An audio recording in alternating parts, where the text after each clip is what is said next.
అందరికీ నమస్కారాలు. మొన్ననే మా చైర్మన్ గారితో మేము మాట్లాడుకోవడం జరిగింది. ఉద్దేశపూర్వకంగా దేశాలపై అవాస్తవ ఆరోపణలు చేస్తున్నారు. ఇది మనం వాళ్ళు మాట్లాడతారు, మళ్ళీ మనం మాట్లాడతాం, మళ్ళీ రేపు ఆయన మాట్లాడతారు. అది కోరుకుంటున్నారు.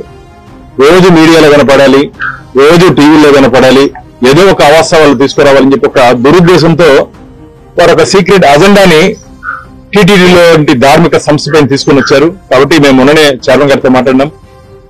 కేసు కుమార్ గారు టీటీడీ ధర్మకర్తల మండలి సభ్యుడిగా కేసు పెడతానంటే బాను పూర్తిగా టీటీడీ జరుగుతున్న అవినీతి అక్రమాల మీద రాబోయే రోజుల్లో మనం ఈ బోర్డు మీటింగ్ లో మనం చర్చించబోతున్నాం. మీరు ఆ కేసుని ముందుకు తీసుకోండి అని చెప్పారు.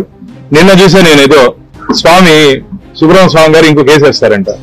ఏమంటున్నాం స్వామి గారు, మీకు నిజంగా వెంకటేశ్వర స్వామి మీద భక్తుంటే 2019 నుంచి 2024 వరకు తిరుమల తిరుపతి దేవస్థానాల్లో ఏమేమి జరిగినాయి అవినీతి అక్రమాల మీద ఒక సిబిఐ ఎంక్వైరీకి నువ్వు డిమాండ్ చేయగలుగుతావా అని చెప్పి సుబ్రహ్మణ్య స్వామి గారిని నేను అడుగుతున్నా.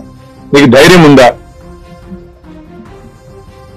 2019 నుంచి 2024 వరకు నేను మూడు అడుగుతాను.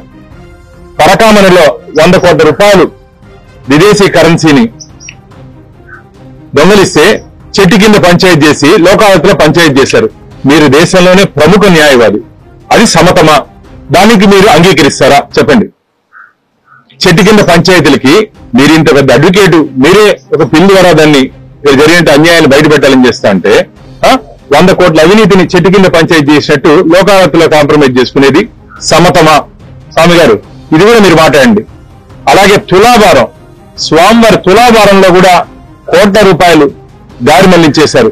దాన్ని కూడా అడగండి. స్వామివారి పవిత్రత ఆలయం లోపల వైఖానస ఆగమ పద్ధతిలో జరగాల్సినటువంటి పూజా కైంకర్యాల్లో కొన్ని అపచారాలు జరిగాయి. దాన్ని అడగండి. కమిషన్లు తీసుకున్నారు, దాన్ని అడగండి.